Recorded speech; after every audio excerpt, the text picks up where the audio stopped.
Hello and welcome to Unacademy. As part of your Hindi analysis today, we'll be discussing 6 important articles out of the Hindu newspaper. But before we begin, as always, a very important announcement that the 23,999 offer, which is the Diwali offer, is going to end today.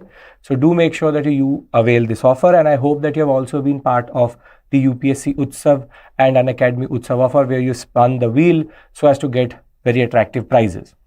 Now, we can look at the 6 topics. It's a Sunday newspaper, therefore there will be repetitions, but the first and the second topic is quite interesting, which is the LSA agreement, what has recently been happened at the line of actual agreement and the actual control concept. And more than that, we'll try to understand what is the difference between LOC and LAC, which is line of control and line of actual control.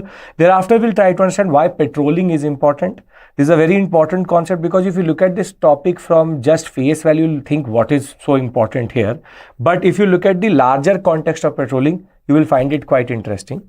Further, we have got into a new we've gone into a certain phase.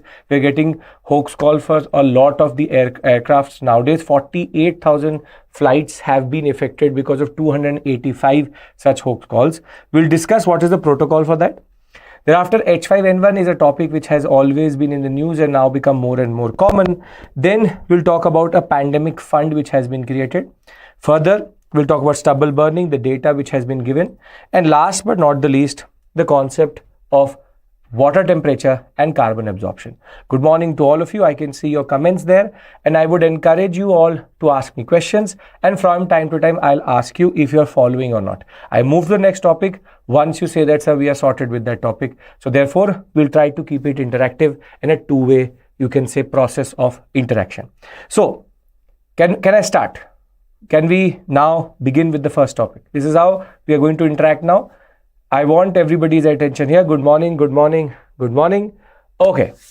Let's begin with the first topic, which is how will the LAC agreement pan out on the border? Now, there are 2 to 3 things which you have to understand, meaning I'll try to divide it into 3 pieces. First is, what is LOC and LAC?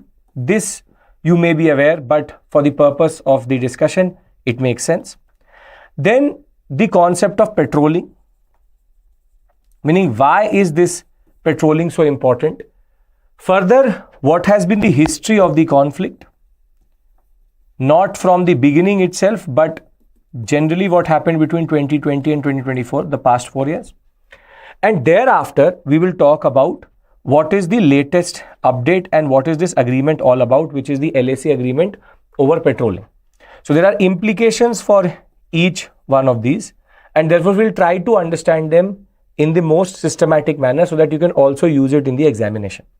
Now, the first very simple concept is that what is the difference between LOC and LAC? The first very obvious one is that LOC is with Pakistan, LAC is with China. And more fundamentally, if you'll go into the details, you realize that there's a major difference between the LOC, line of control, and the line of actual control. And this you may be aware, but again, for the purpose of analysis, LOC is defined by a ceasefire line and is actually accepted through the Shimla agreement. Therefore, the line of control, the LOC, is therefore properly defined, and it is an agreement between India and Pakistan. The sectors are defined, the line is defined, and therefore you will see that mostly in the LOC sector we see infiltration.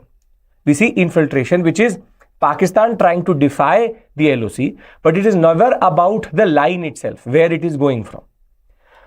This is a product of the 1947 war. As soon as we got independence, we were at war because of Kashmir vis-a-vis Pakistan, and therefore the ceasefire of 1948 produces the line of agreement, line of control in that sense.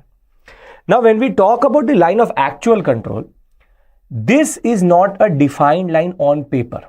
It is just a concept which India and China accept but don't agree on, wherein the LAC is not defined on paper. The exact border is not defined.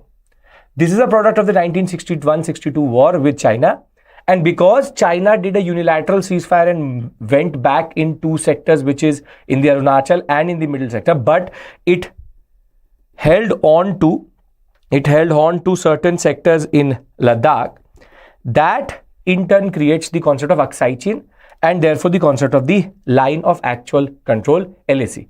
Therefore, LOC is internationally defined. It is internationally recognized.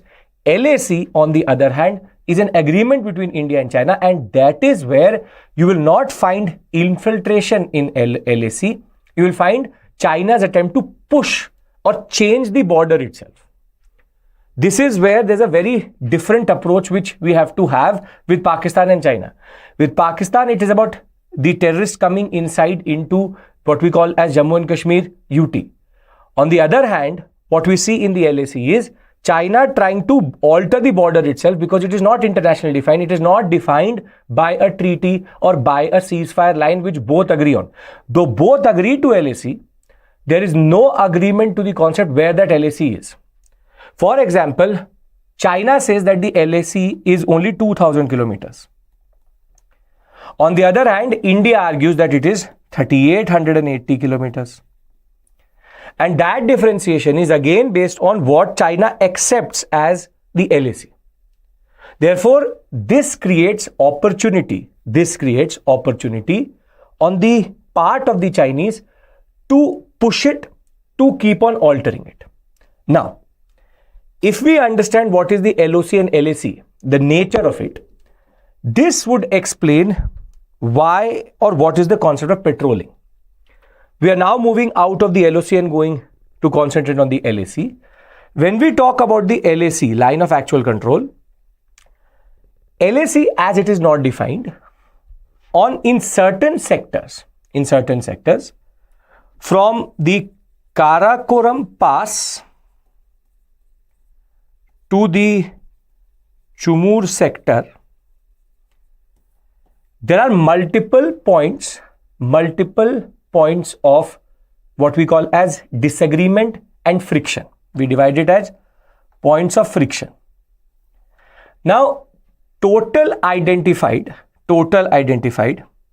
is 65 patrolling points.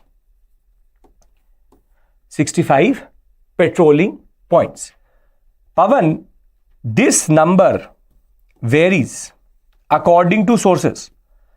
3488, 3880, 2000. It is about which source are you quoting. Therein, this is the problem with the LAC. It is extremely fluid because the source, the country matters, and over and above that, you'll find all of these different data in different documents.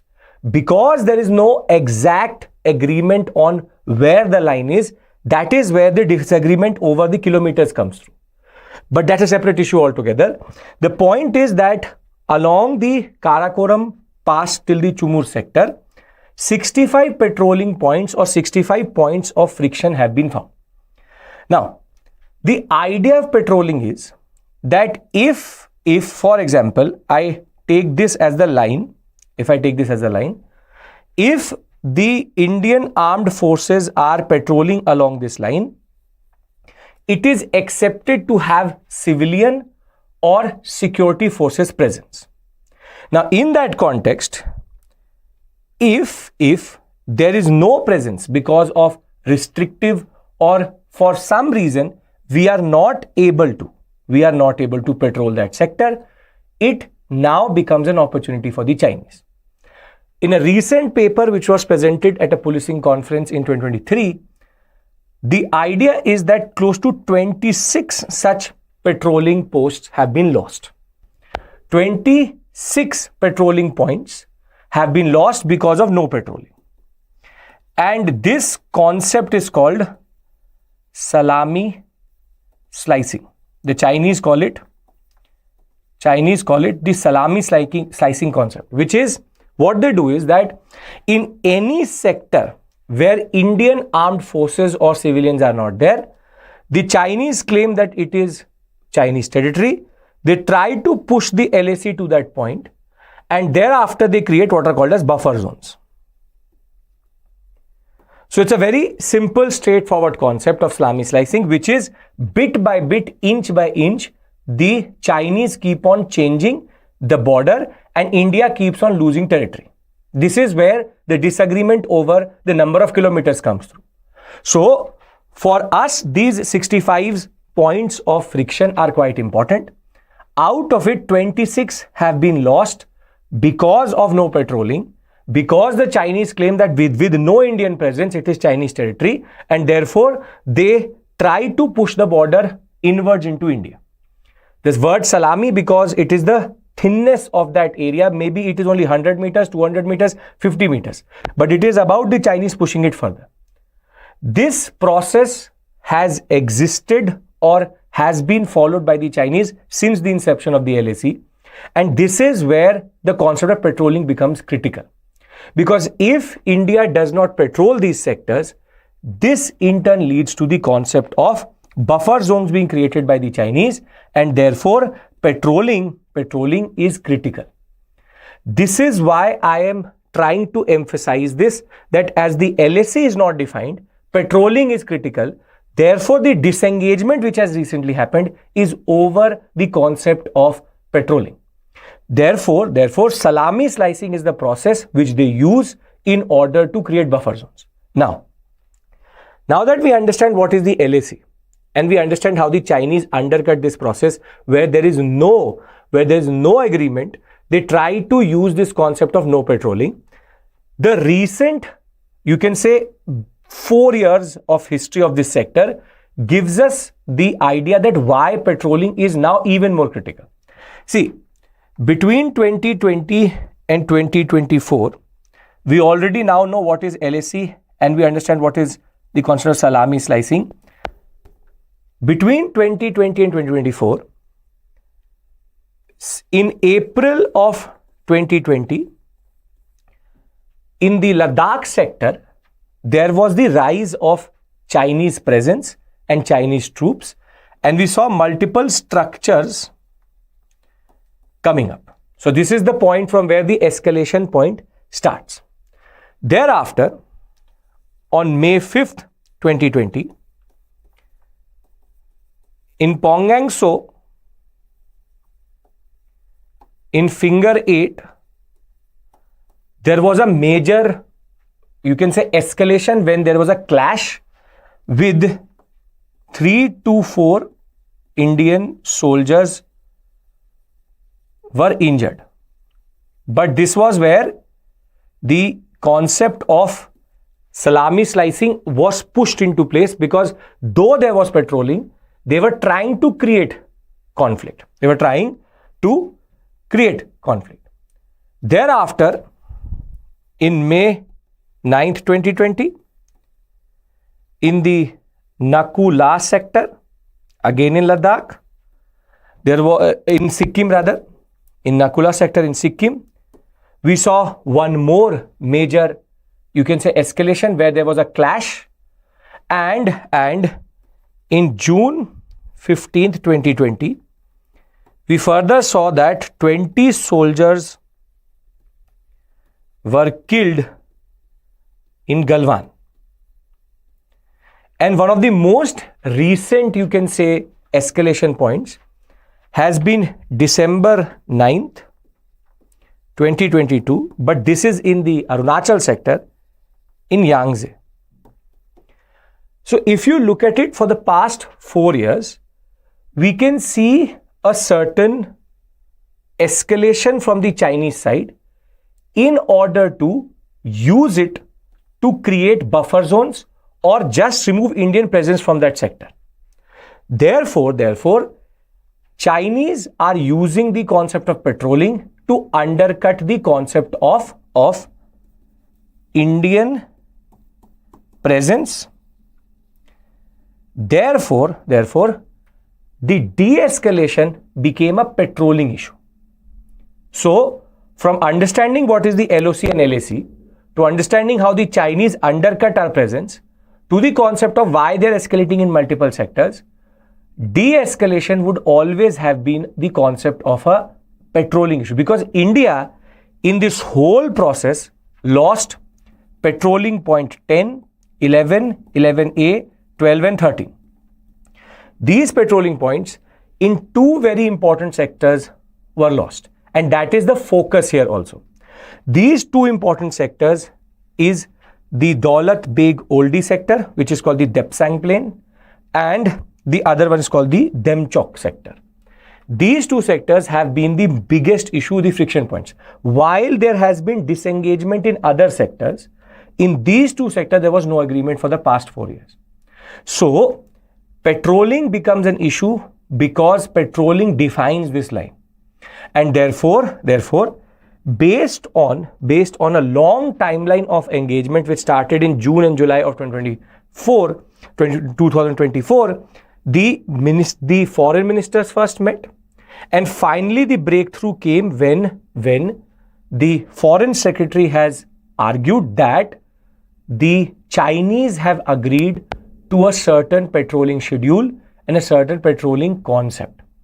Now, why is that important? Why is that important? In these two sectors, what they've agreed to is all semi-permanent or permanent establishments will be dismantled.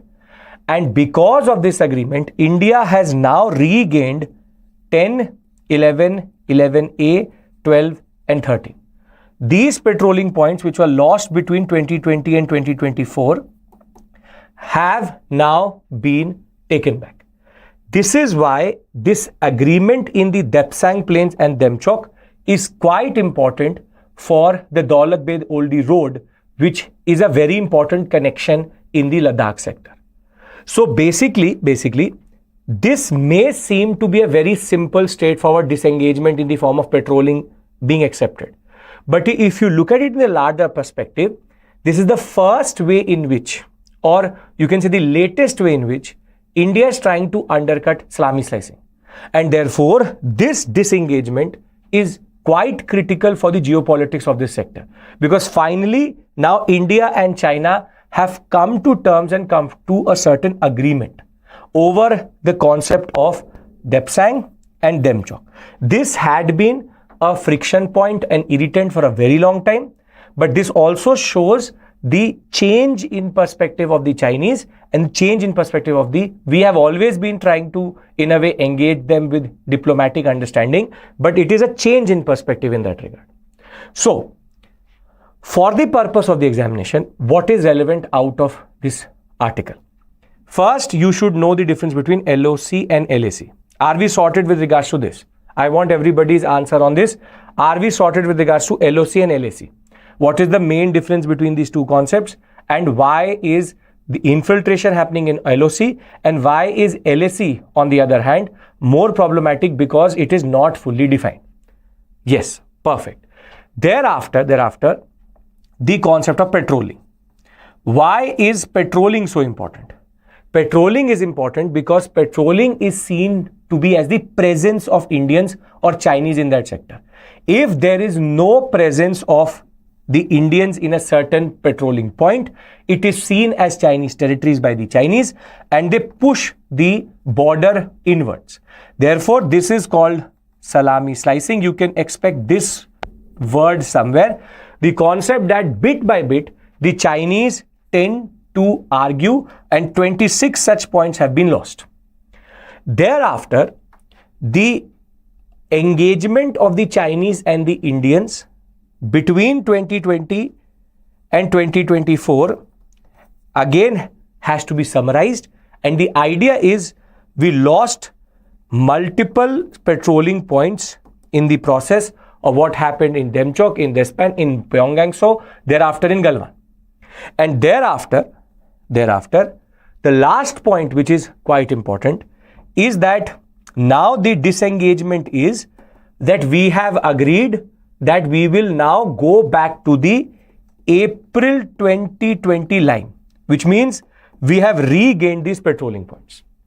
Therefore, this disengagement in the larger context of things may seem to be insignificant, but is quite significant because it undercuts salami slicing.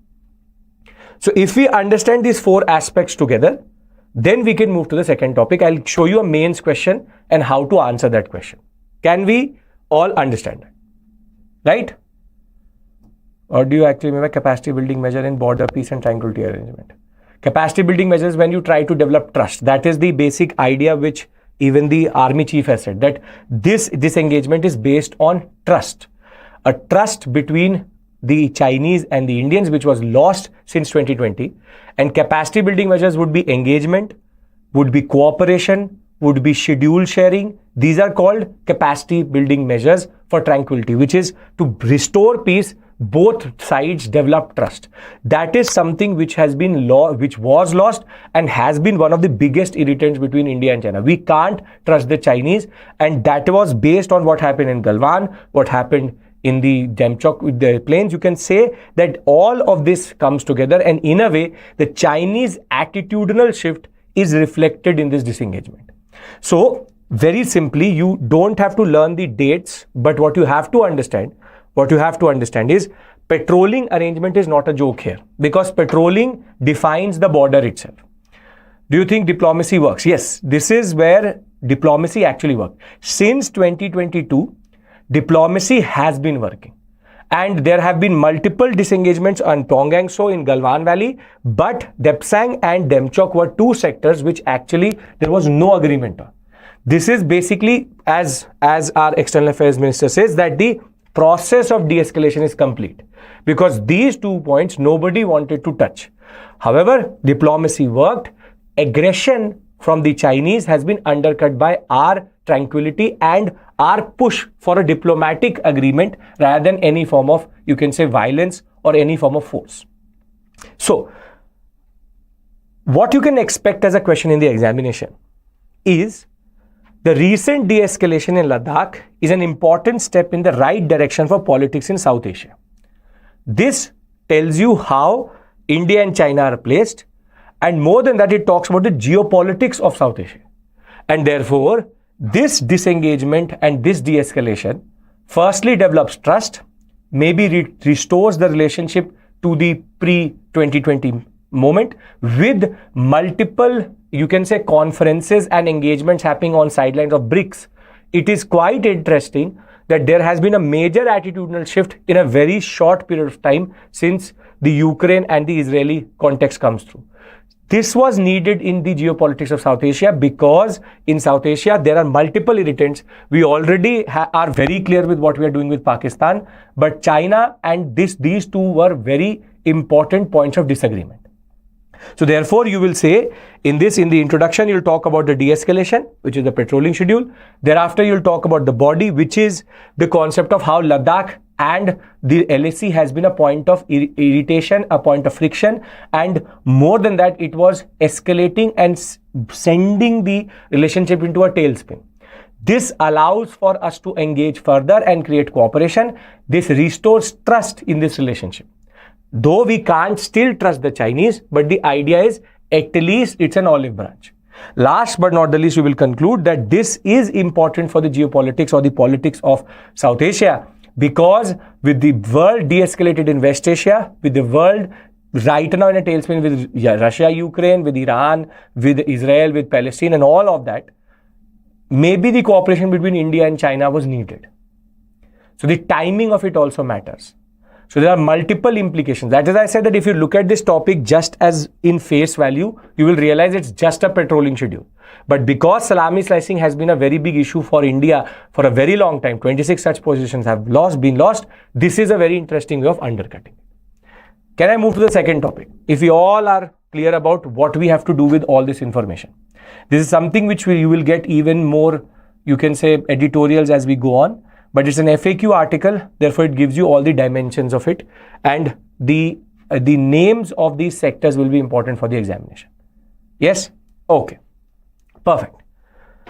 Now we move to the second topic, which is what is the protocol under which bomb threats for flights is managed, which is this, unfortunately, we should not have been discussing, but this has now become a problem.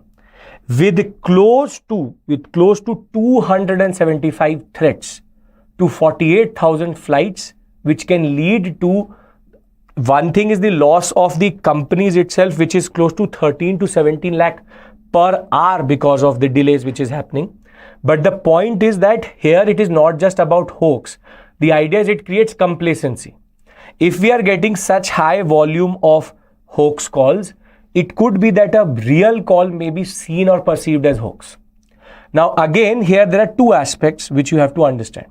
First is what are the protocols which basically have to be followed if you get a call of a bomb threat.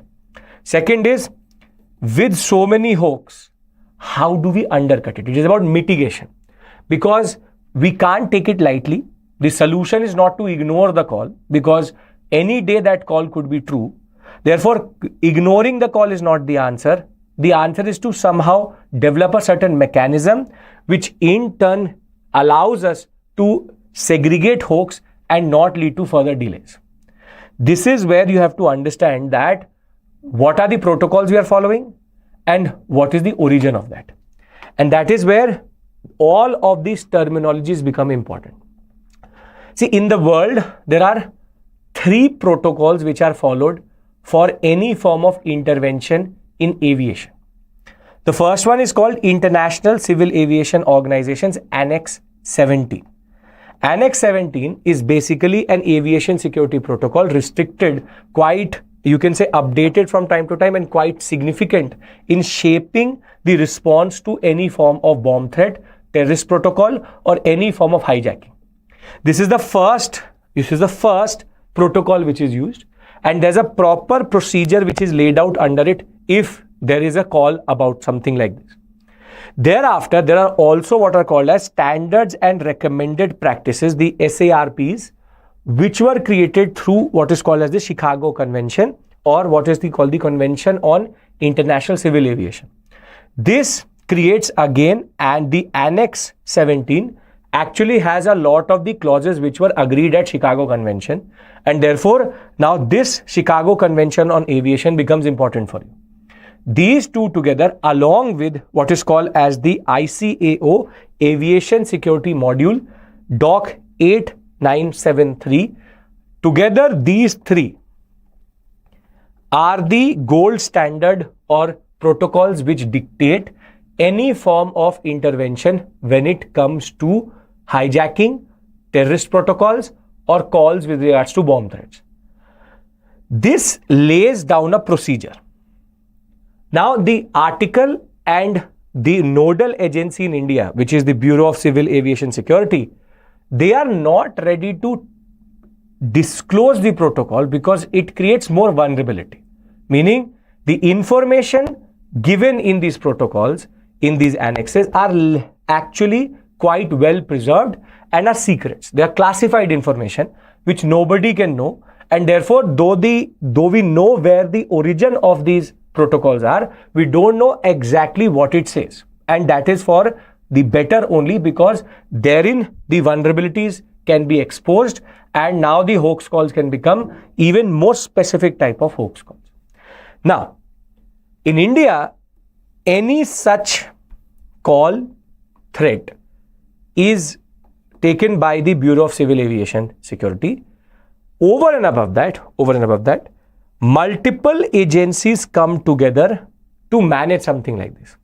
From the AAI to the CBI to the CISF to the National Security, the NSG rather, thereafter IB, Ministry of Home Affairs, and even RAW, all come together to ascertain if the threat is correct or incorrect, is it a hoax or is it true.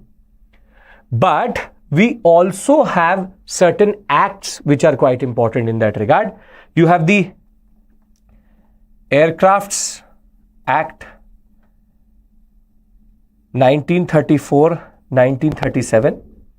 Thereafter, we also have something called Safety of Civil Aviation Act 1982, and together they create, or rather give, legislative or you can say legal basis to all of these protocols. Now, for us, all of this information is quite overwhelming and we obviously can't remember all of it. But Annex 17 DOC 8973 and Chicago Convention are three things which you can expect in the prelims examination. What is more important for you and me is how do we mitigate this? Meaning there is no way we are ignoring it. The only way we mitigate it is through the process of technology. And this is where the following information could be critical for the examination, which is what are the ways which we can undercut this whole process. So the first is called advanced call tracking systems. As of right now, it is taking quite a lot of time with IP tracking. And because a lot of these people are using VPNs, it is very difficult to ascertain where their location is. So there has to be advanced call tracking which uses AI powered call analysis, meaning real time call tracking is needed for such calls for which the technology is available but it has not been deployed. Further, threat assessment of that person, the voice stress analysis of how serious that person is, which are multiple, you can say, indications that if a hoax most probably will have no specificities, it will be generic and it will generally have a certain pattern. But the idea is that we should also create rewards and incentives for informers who are able to tell us that these are hoax calls. So the idea is that if we are able to apply these 5 ways, and this is what is important for the examination, if you use these 5 terminologies in the examination, it will fetch you marks. That is where a question like this is important, which is in the context of recent hoax calls in the aviation industry, discuss the ways to mitigate this issue. You will never be able to get this type of information in any book. VPN and IP and social media needs the cooperation of internet companies also, social media companies also, Meta and be it any, you can say, social media platform. That is the difficult part. Hoax calls via calls is still a significant number of bomb threats which we get. But as you said, because most of these threats are coming either on X or on multiple other platforms, the need for internet security, cyber security becomes even more important. VPN, as Aman says, is the biggest issue, which is that because you can use a virtual private network wherein you can actually be sitting in India, but it pins in America, that is where it becomes an issue. But then the VPN companies have to come forward and therefore create, you can say, a certain protocol in which they can tell us. Laws are in place, Priyanshu. The point is it is quite stringent also, but people tend to underestimate what they're doing. It is where the hoax protocols are there. Now there's the idea that we should push in the images of these people into media so that there's a little bit of, you can say a concept of the criminal knows, or if there anybody who's trying to do this is discouraged by actually knowing that I'll be exposed in public. But those are very superficial and you can say very cosmetic changes. The law books are extremely, you can say, well established. But the problem is ascertaining that if that call is true or not. And that is leading to delays. When it is leading to delays, it means that it is impacting the industry itself. Imagine you are on a flight which is quite critical and something like this happens to you and there are multiple delays. It could in turn lead to a lot of issues. And this is right now happening in the civil aviation. It could happen in any sector. In railways, we don't even have the mechanism to even scan the volume of people who are entering, because already airports are very safe zones with CISF and multiple protocols in place. Imagine something like this happening for trains. For the railways, it would be an extreme, you can say, a nightmare to deboard and board people and check for something like this. And more than that, there would be a tendency to look at it as a hoax. This is where the real call can slip in as a hoax. Our response may be that, okay, it's a hoax, let's take a chance. We should not be desensitized to this issue. If we get desensitized to this issue, then it is disaster in making. That is why this topic is significant, That is why there's an FAQ article about it. But what my purpose of taking this article was, I want you to concentrate on these terminologies which can be sprinkled around. These are aviation protocols for terrorism, hijacking, and you can say bomb threats. And second was these 5 solutions which you can use to write an answer. If you are sorted with this, I'll move to the third article. Simple, straightforward. First was related to the concept of LAC. Second was related to this. I'll give you a summary in the end so that we can round up everything together. Can I move to the next topic? Okay. Yeah, that would be one of the greatest challenges, I'm sure. Okay. Now, the third is related to the H5N1 virus. Now, this is not the first time I'm discussing H5N1, but this article creates a sense of panic, which is that, and this article and the next one are actually related to another, zoonotic diseases, and this one. See, H5N1, avian influenza, also called bird flu, is not something new. For the past decade or so, bird flu has been something which has been affecting the poultry industry. From time to time, it was seasonal. Now, why H5N1 has become such a big issue is because of its transmission. Human to bird to human transmission was known. Mostly rare case, but used to affect a person. You could pick it up from the droplets, you could pick it up from, you can say, consuming decontaminated food or contaminated poultry items that could lead for what we call as bird flu to spread into humans. This is a known concept. But the problem is not this. The problem is, as of right now, bird flu is, or H5N1 is spreading across species, which is, it has now crossed over from just avian influenza and has now crossed over into the mammalian species. And from now even impacting the dairy sector, it has already impacted, even we have seen in cats, in raccoons, we are seeing it in certain, you can say, Arctic birds and Arctic animals, seals, we are seeing it.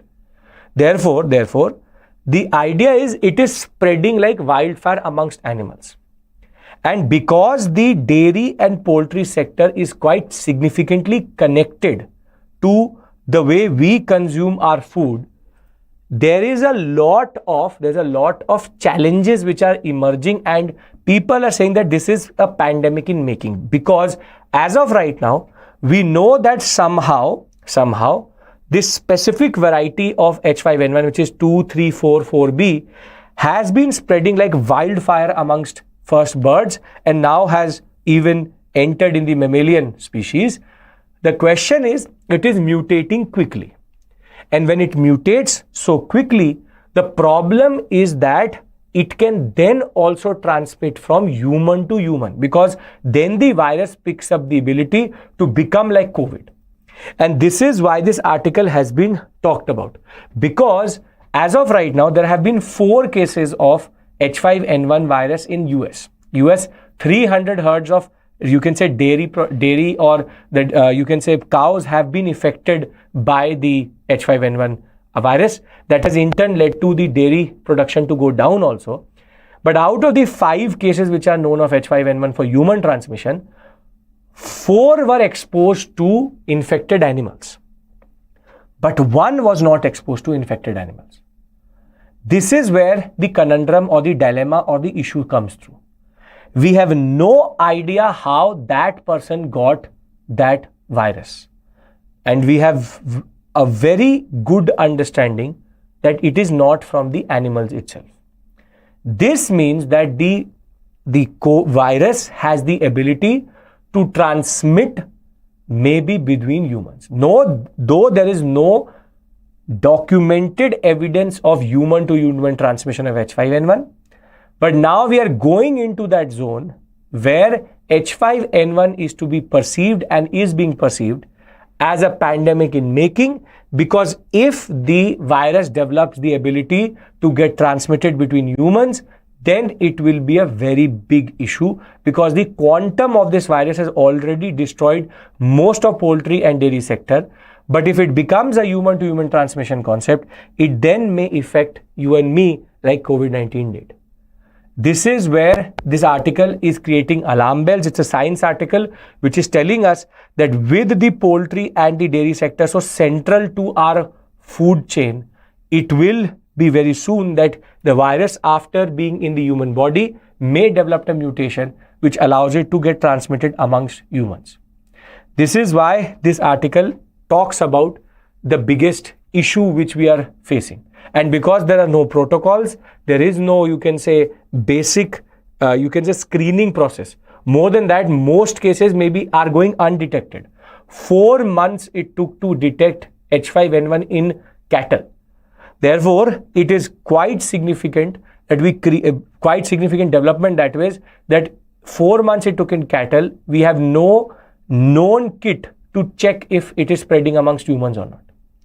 And this is where a question like this gives you the space to write something like this, which is the H5N1 virus is a pandemic in making. Do you agree?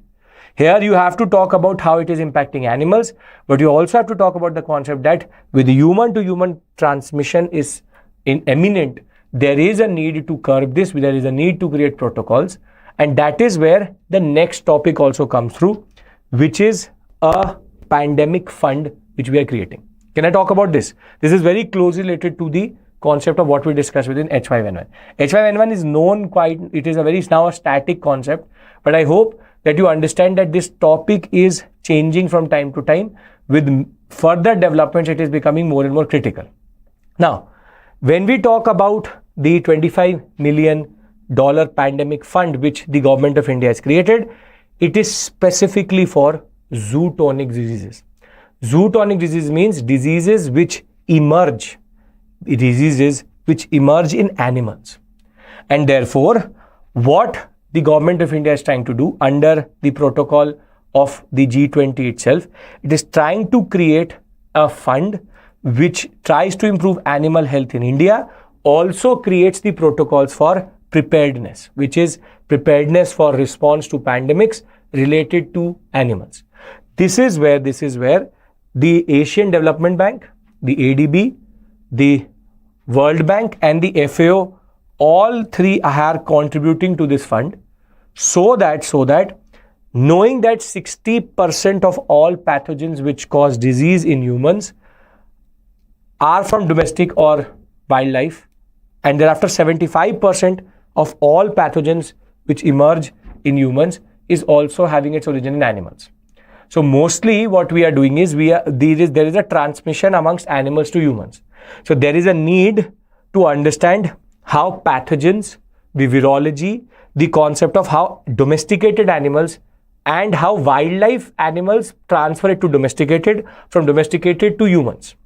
Therefore, this fund is trying to, the pandemic fund project is trying to create a certain, you can say, protocol, certain structures, certain SOPs in place through which we can, in a way, prevent something like this.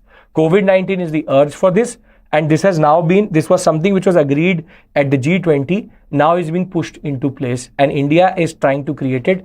India, with climate change, with habitat loss, it is quite common that wildlife would transfer something to domesticated animals, and domesticated animals would then further transfer it to humans. This is where we have to understand that there is a need to create these protocols. So this is you can say, a step in the right direction in that regard, because we have to stop zoonotic disease. You know that malaria, dengue, all are coming from the mosquitoes, which is again a zoonotic disease. So therefore we need this concept. Now, till this point, I'm trying to now consolidate what we've done till this point. Till this point, we've understood the concept of LOC, LAC, salami slicing. Then thereafter, we've understood the history of engagement along the LAC itself. We've also tried to understand how the recent patrolling agreement is significant. With that, we've also understood the protocols, which is called Annex 17, the concept of Doc 8, 9, and thereafter the International Civil Aviation Organization protocols, which have come through, and how in India we have the Bureau of Civil Aviation Safety, which is the nodal agency. Thereafter, we've also understood the H5N1 virus and its new and emerging problem. And over and above that, we now have a pandemic fund project which tries to undercut it. So these two are standalone topics. These two are related to one another. Thereafter, we move into a topic which, again, even Mukesh sir has done a video on this. I hope that you've watched that. Why stubble burning happens. This is basically a standard protocol. I've already predicted this in 2 to 3 CNAs back that once this season starts, stubble burning articles will become quite significant. As of right now, the blame game is on, which is you did it, and the data is coming through about how much stubble burning is. But what the center is arguing is that the win-win here is that we have significantly reduced, or we have reduced the number of stubble burning in Punjab and Haryana. But what is interesting is that there is more burning in UP than in Haryana this year. And though there is a year-on-year decrease in stubble burning, the number is still quite significant. 35% less in Punjab, 21% less in Haryana, and the center has argued that this is basically because of the steps which we have taken. There are total 4,369 cases of burning which have been detected till this point, out of which Punjab 1,600, Haryana 686, UP 826. Somehow Haryana used to be the second largest contributor via the concept of stubble burning. But UP is now on second place, which is in a way problematic because most of the efforts had been pushed into Punjab and Haryana. But this time, the data suggests that UP itself is also becoming a problem. Thereafter, Delhi 11, Rajasthan 393, MP 775. But the point is, MP stubble burning does not impact Delhi that much as UP, Haryana or Punjab would because of the upper air circulation. So, though this is significantly less from 5,331 incidents in 2023, and overall we are also seeing a dip, but the point is still stubble burning is happening. And from the multiple pictures which we saw of Taj Mahal today, and even multiple pictures are coming from Delhi. Delhi is already engulfed under a certain smog, and there's the respiratory issues have already started. This is not development. This is not improvement. This is just showing us numbers to say, see, we reduced it from 5,331 to 4,369.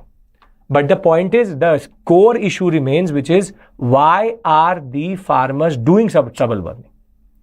And this is where that video by Mukesh sir and this article becomes significant. You will get more and more articles on stubble burning, but do understand one thing, that the core issue is we have to incentivize the farmer not to burn the stubble, and we have to find a way to safely dispose it off. Where we are not making any form of development or any form of strides is this. We are trying to just basically create coercive mechanism. We create coercive mechanism. We try to argue that we are pushing in laws which in turn would lead to the concept of the farmer to not do it. But we are not incentivizing the farmer to do it, not do it on his own. Why stubble burning practice is only seen? See, stubble burning, Pawan, is mostly to restore the fertility of the soil via burning, and it is the cheapest way to dispose of the stubble. That is where the incentive concept comes through. That if we can incentivize the farmer to dispose the stubble, we give him some form of incentive, he will therefore not burn it, rather collect it and give it to the agencies. This is where it is also about restoring fertility, but more it is about, I want to clear the land before the sowing season, I will do stubble burning because I want to restore the fertility but also dispose of the stubble in the most cost efficient way. So for them, it is more about an economic transaction more than just being a point, because for a small farmer, That is the only way he can actually clear off the stubble to then sow in the next season. And one of the reasons why there is a change in this pattern is because the sowing season has also been changed to the Water Act, which has come through in Punjab. But again, the level of detail in which Mukesh has developed this, I would really recommend you to watch that video where he discusses what is stubble burning, and he will also further discuss why is there a need for that in that video. I'm trying to just give you data of what is the development or what is the update here. But yes, it is based on fertility. It is based on the concept of, you can say, cost-effective disposal of stubble. I hope, Pawan, you understand that. And because there are multiple sowing seasons, the stubble burning at this point of time for Rabi is quite significant in that sense. Okay. I hope we all on the same page with regards to the topics we've covered till this point.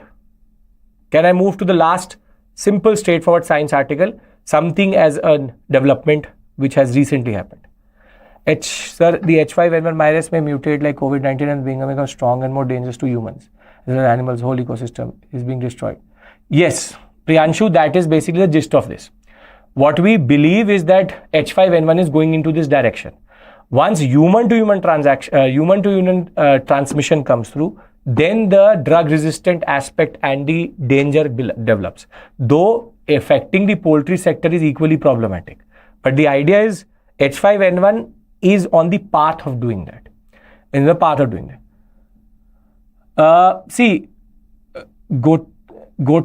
The reason why there's a disagreement between India and China over the exact kilometers is India counts the LAC in the eastern and western sector both, while on the other hand China only counts it in the Excitin sector.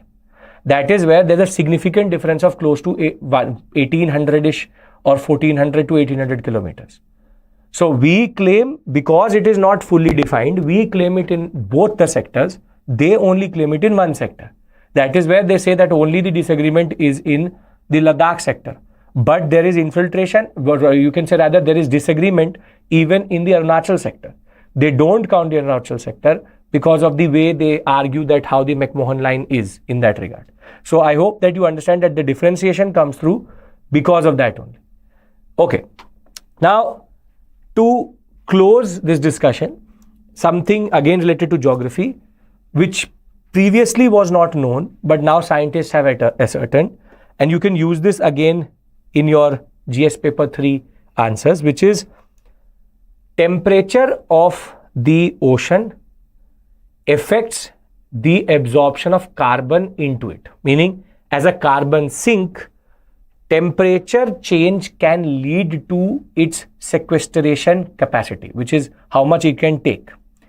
The argument which has come through from the scientists for the ocean skin, which is the 2 mm depth of the ocean surface itself, that subtle temperature difference on the ocean surface allows more carbon to be absorbed. Therefore, theoretically and lab work suggest that this difference should increase the amount of carbon dioxide absorbed by the ocean, but therein temperature affecting carbon absorption was something which was not in a way accepted previously, or was not in a way even thought about. This is where they are saying that fractionally cooler and fractionally warmer can in turn change the carbon absorbing capacity of the ocean. They're trying to ascertain what is the metrics here, but the point is, with climate change and rising sea levels, salinity obviously had an impact, but temperature also has equally important impact. This is where you have to understand that climate change has bigger impacts than what we actually thought of. We never understood this process, but now we do. And therefore, we now have one more factor to explain to us how carbon sequestration and carbon sinks are created. So, what we've discussed are 6 articles with no editorial. We only have 6 articles. In these 6 articles, we've tried to understand how the recent disengagement is quite significant, because India gains back 5 to 6 patrolling posts and it creates trust between India and China.